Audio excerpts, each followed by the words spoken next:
राज्यात नव्यानं मंजुरी मिळालेल्या 9 पैकी 8 शासकीय वैद्यकीय महाविद्यालये सुरू करण्यास राष्ट्रीय आयुर्विज्ञान आयोगानं नकार दिलाय।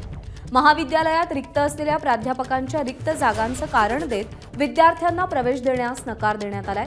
राज्य शासनानं 9 शासकीय वैद्यकीय महाविद्यालयांना मंजुरी दिली आहे। यामध्ये प्रत्येकी 100 विद्यार्थ्यांची प्रवेश क्षमता आहे। या 9 महाविद्यालयांमध्ये यावर्षी वैद्यकीय शिक्षण घेणाऱ्या 900 विद्यार्थ्यांची सोय होणार होती।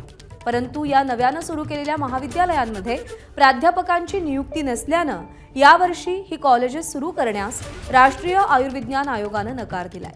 या निर्णयाच्या विरोधात आता अपील केलं जाणार असून पुढच्या 45 दिवसांमध्ये निकाल येणं अपेक्षित असल्याची प्रतिक्रिया हिंगोलीच्या शासकीय वैद्यकीय महाविद्यालयातील अधिष्ठाता डॉक्टर चक्रधर मुंगल यांनी दिलेली आहे।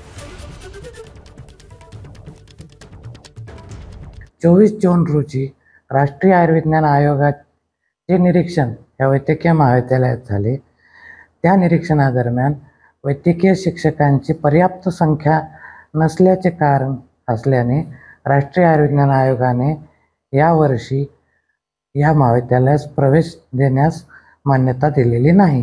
आता अपील करणार आहे नॅशनल मेडिकल कमिशनकडे किंवा आम्हाला अजून एक संधी उपलब्ध करून देण्यासाठी आपण अपील करणार आहोत। त्यानंतर पुढील 45 दिवसात नॅशनल मेडिकल कमिशन यावर निर्णय देणे अपेक्षित आहे।